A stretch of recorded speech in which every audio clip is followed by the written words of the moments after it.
कधी गोल्ड वरती, कधी मार्केट वरती, कधी स्मॉल कॅप मिड कॅप वरती, तर कधी सिल्वर वरती. मग नेमकं कुठल्या कॅटेगरीमध्ये इन्व्हेस्टमेंट करायची, हा प्रश्न जे इन्व्हेस्टर असतात त्यांना नेहमी पडलेला असतो. मग याचं सोल्युशन म्युच्युअल फंडमध्ये आहे का? तर निश्चितच आहे. म्युच्युअल फंडमध्ये मल्टी असेट कॅटेगरी ही एकमेव अशी कॅटेगरी आहे की जी गोल्ड, सिल्वर, इक्विटी आणि डेट या सगळ्या प्रॉडक्टमध्ये इन्व्हेस्टमेंट करते. एवढंच नाही तर काही मल्टी असेट फंड हे रिअल इस्टेट हे रेट्सच्या अंडर देखील इन्व्हेस्टमेंट करतात.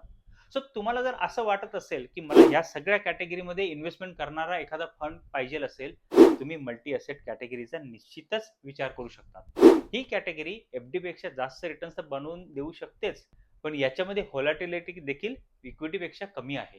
सो तुम्हाला देखील अशाच योग्य पद्धतीने इन्व्हेस्टमेंट करायची असेल, योग्य पोर्टफोलिओ क्रिएट करायचा असेल, तर स्क्रीनवरती दिलेल्या नंबरवरती तुम्ही मला संपर्क करू शकता. Thank you.